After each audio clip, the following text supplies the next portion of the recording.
a little black piece. It's like that big. Hmm? It is about that big. Is it black piece? Oh, I see it. That's all right. Okay, folks.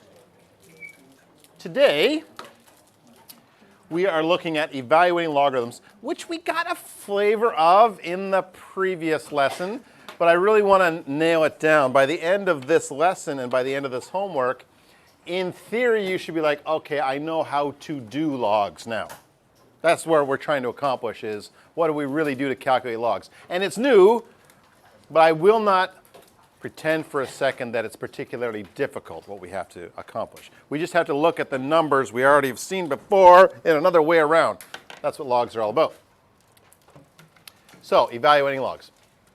To do that, I just want to do a quick warm-up and talk about expressing things in logarithmic form. When it's given in exponential form, we can write the exact same information in logarithmic form, and that'll help us to decide how to evaluate logs.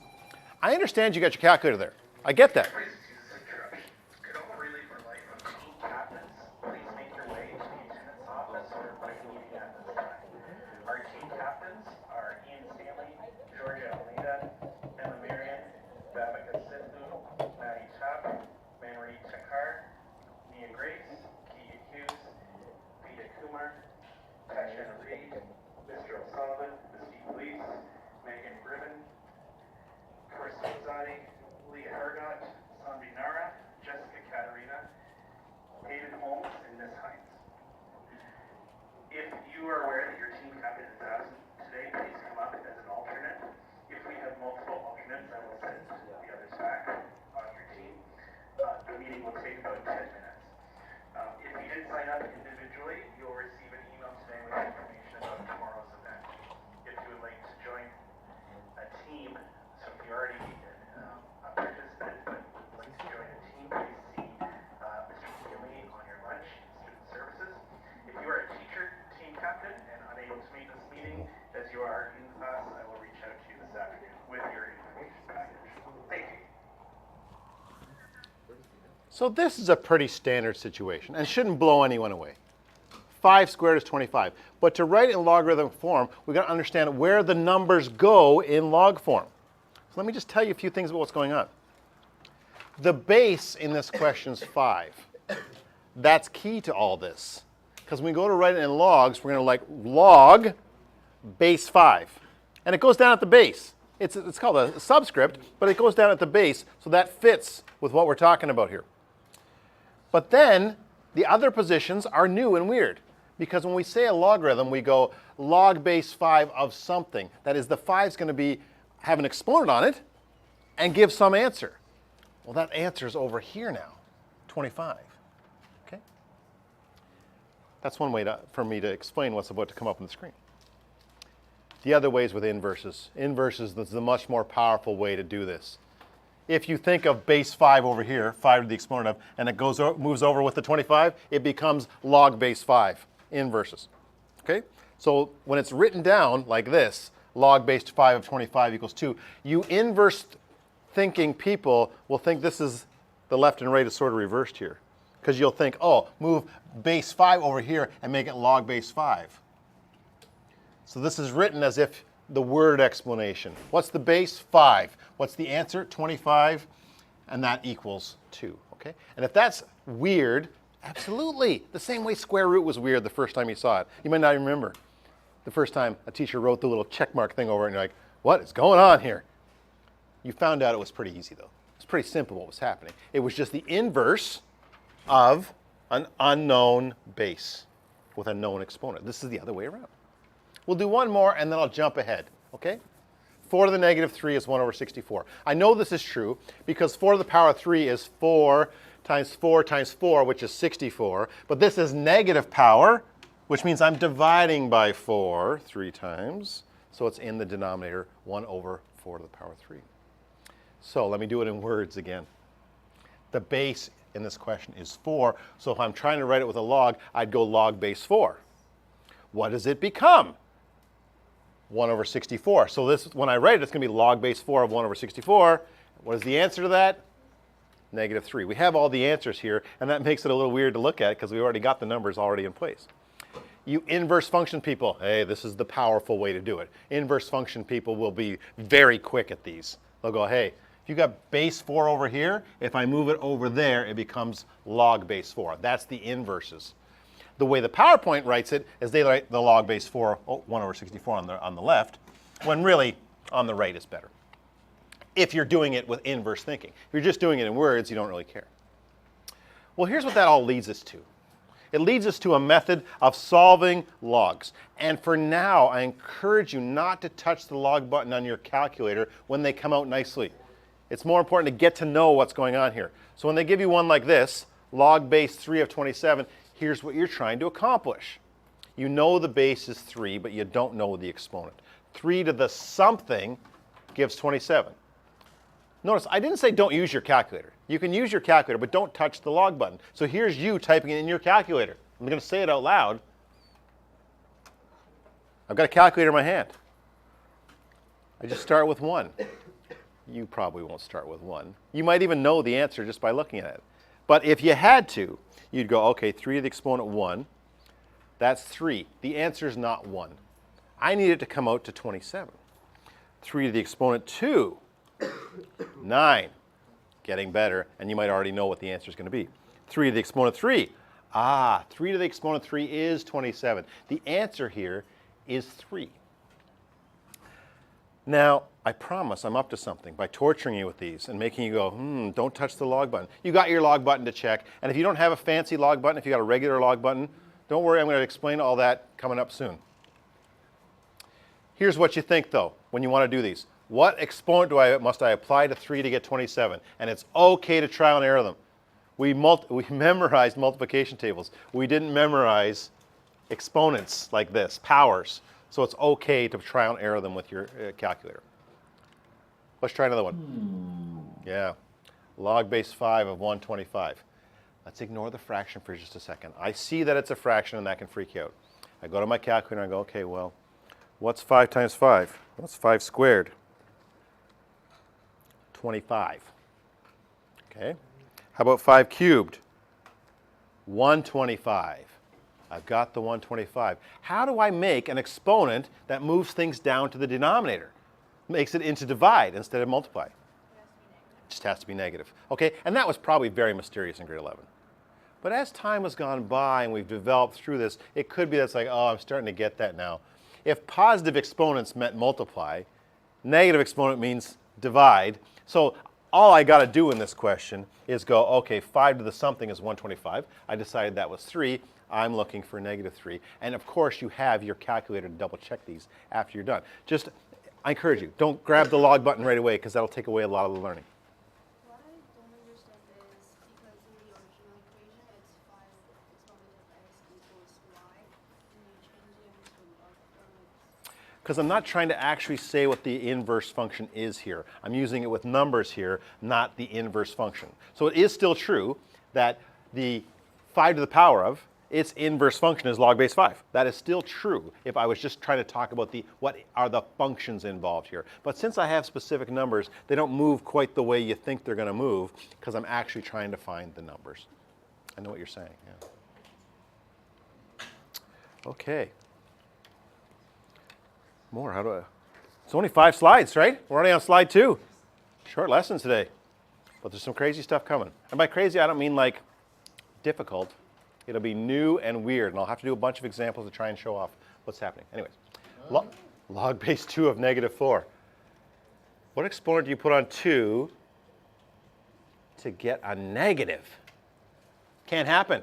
Yeah, no amount of multiplying by 2 or divide by 2 is ever going to introduce a negative.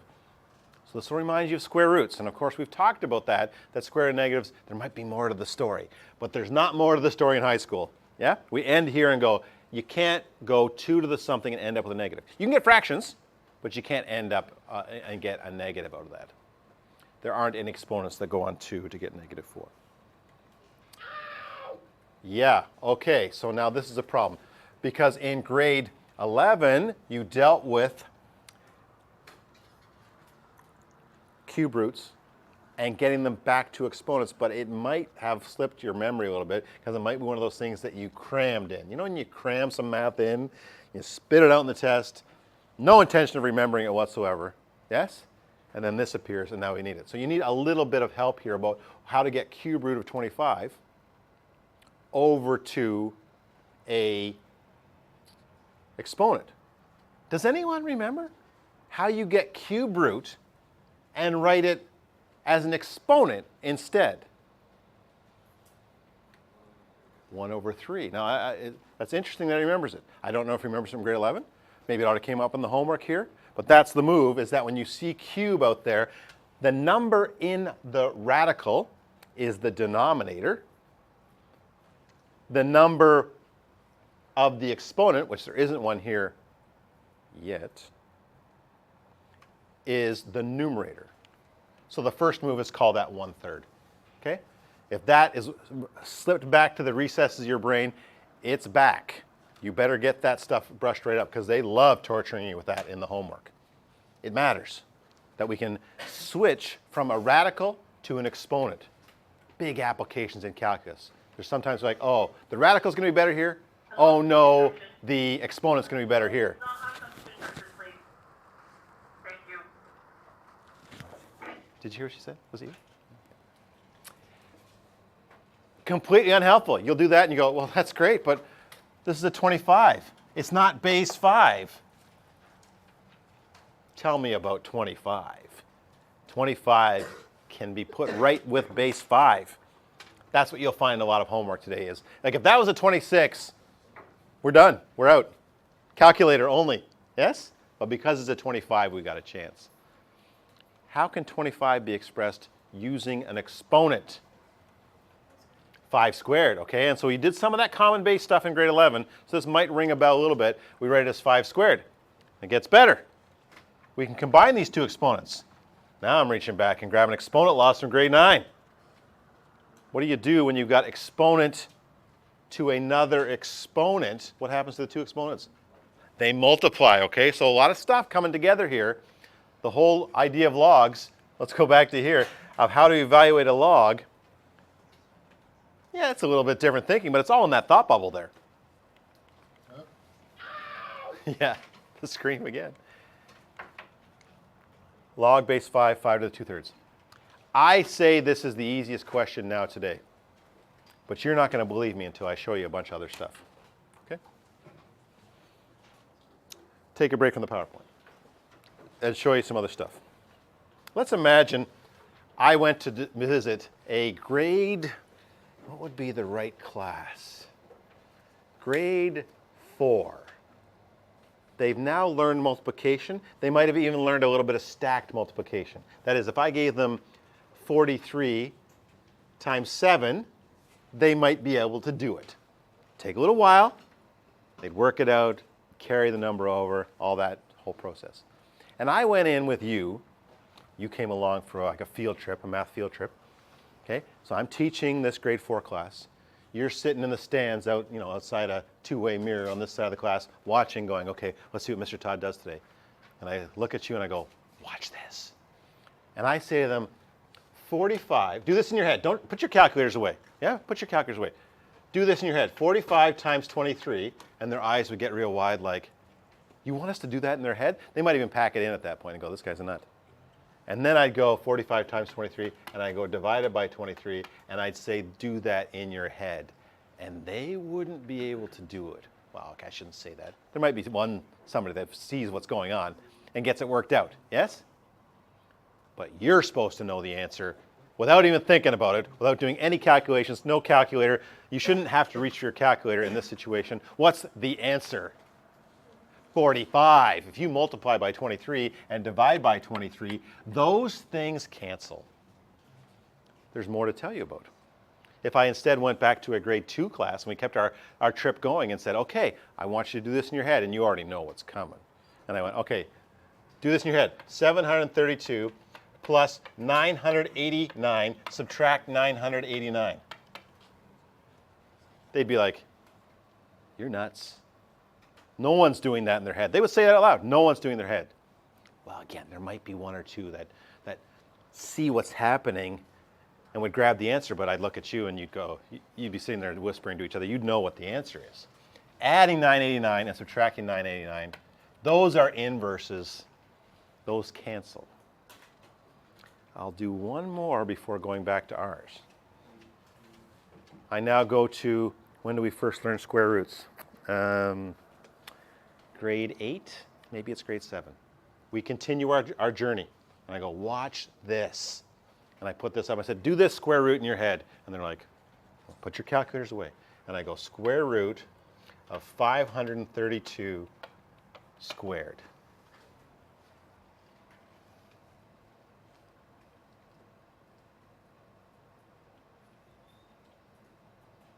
$532. You've been on the trip all day, so you already know what I'm up to.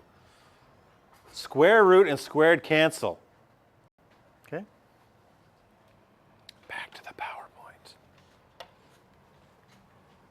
Oh, we get to listen to the scream again, maybe?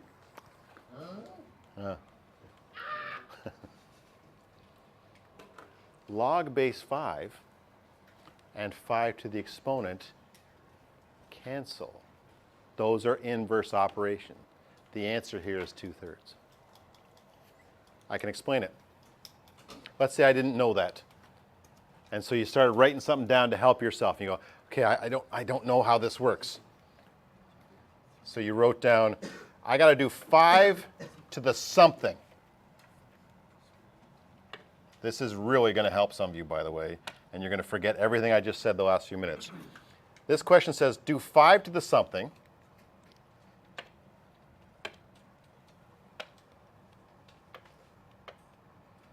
And I need the answer to come out to 5 to the 2/3.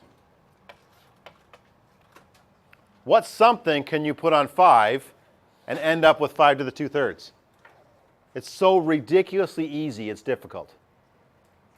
2/3, right? It's got to be 2/3. That's what this is asking. And so the problem might actually just be I'm not quite used to logs yet. I'm not sure what this thing's asking me.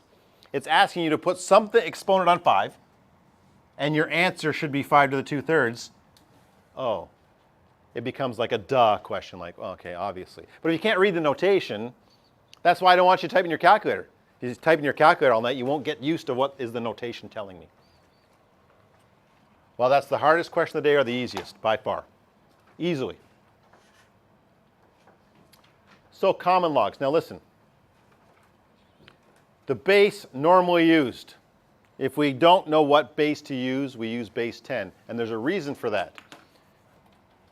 Our whole number system is based on 10. You won't realize how significant that is until you try and teach a little kid to count. They love counting. They think it's awesome.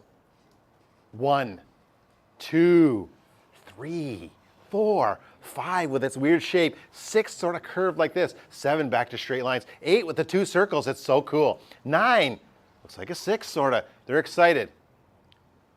And then learning stops for about 6 straight months as you try and explain 10. 1, 0?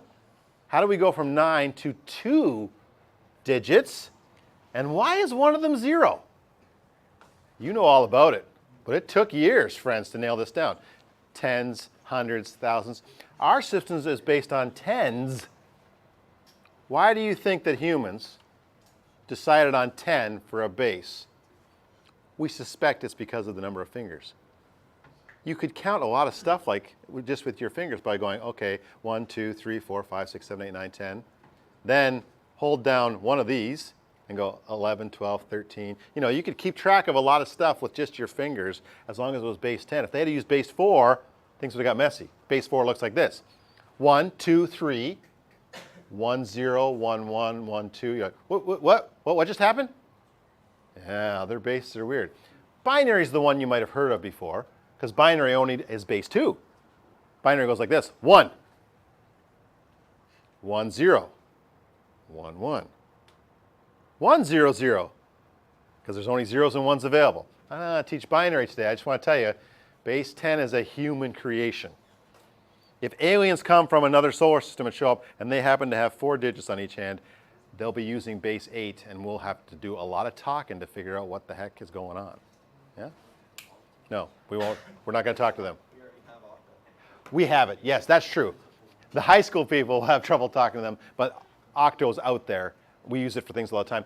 Base 16 is a very common one as well. Yeah. Okay. Anyways, none of that really matters today, except that if we had to choose a base that is the premium base, it's log base 10. And so it's so common to use log base 10 in science and engineering that we call it common logs. It's so common, in fact, that if you see log without a number there, we mean log base 10. That's how common it is. Another math shortcut that's out there. It ranks right up there with, when we wrote x, we meant 1x. When we write 5 to the exponent 1, we just write 5. We leave something out. And when we leave something out in logs, we mean base 10. Okay? So logarithms with base 10 are called common logs. So evaluate each of the following. Log 100. Mr. Todd, what base is it? There's no base in this question. What base is it if there's nothing written there? 10. So now we're looking for what exponent, look how I'm reading it. What exponent do I put on 10 to get 100? What exponent do you put on 10 to get answer 100? 2. And again, I encourage you to not use the log button until completely necessary to help your learning. So the answer here is 2. Now if you look at your calculator has a log button. Log nothing. Every calculator has it. If it's got sine, cos, tan, it's got log out there. So common logs you can do on here. And now actually at the end of that, you're ready for chemistry class. Because in chemistry class, they'll do log base 10 all the time. It's not usually log of another base, although it could be. Yeah. Log 1 over 1,000. Hopefully we've learned our lesson here. What kind of number are we expecting here when it becomes a fraction like that? Negative. If it becomes a fraction, we're looking for a negative. Now, 1,000. 10 times 10 is 100. Times 10 is 1,000. We're talking about 3, but negative 3. Notice if this was log of 57, no one's doing that in their head. Yes? Or even with their calculator, it would take forever to get the decimal places. And so here it is, log of 57. Now the calculator appears. 10 is 10. 10 times 10 is 100. It's somewhere between 1 and 2. Now try it out. Find your calculator and hit the log button and then hit 57 and you should get 1.76. Now you see the power of the calculator. The calculator's ready to go. It can do all this stuff for us, but we're only playing around with them so that we know how logs work. And this last slide is all about knowing how logs work. Your calculator can't help directly, probably. Last slide of the day, some important properties of logs. These are true if a is greater than 0 and a is not equal to 1. And I'll talk about why that's true as we go along here, but let's just look at this. Log a of 1. I always throw one of these on the first page of the test. One sort of like this. And the question some students could raise their hand and ask is, Mr. Todd, did you forget to give us the base here? I'm like, no, it doesn't matter what base you use. What exponent do you put on a? And the answer's got to come out to 1. There's only one exponent that will do this. A to the something, and the answer is 1. 0. Does it every time. Okay? So that's weird. Someone says, I get my calculator to do this. I could just do log base 2 of 1, log base 3 of 1, log base 4 of 1. I just keep doing them until I knew the answer. Yes, so that's what I meant, is the calculator can't help you directly here. Okay, so this is either completely the hardest question ever in the history of math, or it's the easiest thing going. Log base a of a to the x. I'll try to say it out loud in just the right intonation and just the right order that you go, oh, I know what it is. What exponent do you put on a? And the answer will be a to the exponent x. X. Yeah? If it's said just right, it's obvious as heck. Let me say it again. I'll try and get the timing and the intonation just right. I'm looking for an exponent. And if I put it on a, the answer, after I put it on a, will be a to the exponent x. Oh, x. I'd love you to get to the point with inverses that I was trying to talk about earlier. Multiply and divide are inverses. Square and square root are inverses. log base a and a to the power of are inverses. Those all cancel, answer x. But you don't have to do it either way. One of those two ways to be able to handle it. You can do it with the words, or you can do it with inverses. This one's difficult. A to the log a equals x. But if you're an inverse person, you don't need this proof over here that I'm going to do it all. You just go, oh, if the square root of something squared, those cancel, then the square of something square rooted, those cancel. They cancel both ways. They're inverses of each other. And this is a to the power of log base a. Those cancel, answer x. That can be weird. It's not the type of lesson you walk away and go, I totally get that. It's like, There's a fancy proof of it over here. You go, okay, well, I want my answer to, I'm going to figure out what a to the log a of x is by doing this, y equals a to the log a of x, and solve for y. The reason this proof is here is we do this in calculus sometimes. Calculus, we go, I don't know what the answer is. I'll call it y, the answer. Then I'll do the algebra, and my answer will be whatever y turns out to be. It brings algebra into the game, into a situation where there was no algebra to start with, probably. So write in logarithmic form. That is, this a moves over here and becomes log base a. Now look at that. Log base a of y is log base a of x. Y has to be x. And so the answer to the question, a log of a of x, is x. Listen, on a scale of 1 to 100, everything else in this lesson we're hoping to get to like a 50, where you're like, I sort of get that. I think I can approach the homework. This little box is not supposed to be like that. This is be like, intro to proofs in calculus. Let's just start talking about how we might prove some stuff so that when we start really getting to it in calculus, you're not surprised when I pull the moves like this out and go, I'm going to let my answer equal to y. I'll solve for y. We'll see what it comes out to be. Okay? Worth looking at, though. There's a lot going on in this one box. 4 lines of algebra with a lot of stuff going on in there. Last example, 4 to the log base 4 of 7. I'm going to try and say it in words. Let's think about that exponent, what that exponent is. That exponent is the exponent you put on 4 to get 7. I don't know what the number is. It's the exponent that you put on 4 to get 7. And it's on 4.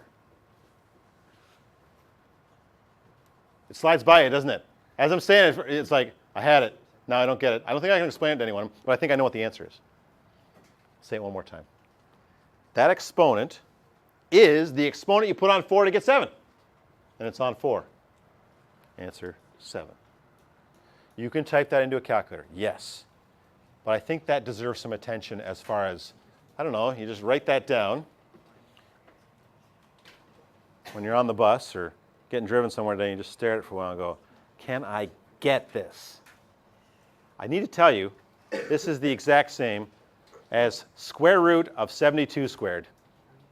The square root of 72 squared is 72, and you're unfazed by that. Whereas in grade 7, you would have been like, what's happening? So it's okay to be what's happening here. And spend some time looking at it and going, oh, these are inverses, 4 and log base 4. Those cancel. Paperclip? Is that what you, no? Oh, yep. Here's fine. I'll paperclip it. Do you want me to put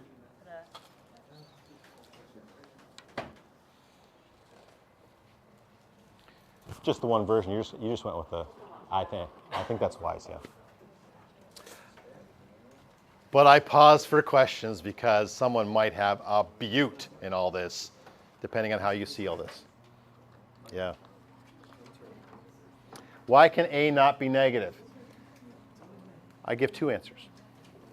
My first answer is we can't find a really good application of negative bases. Not that they're not used, but generally speaking, negative bases do weird stuff. They telescope back and forth. They jump around.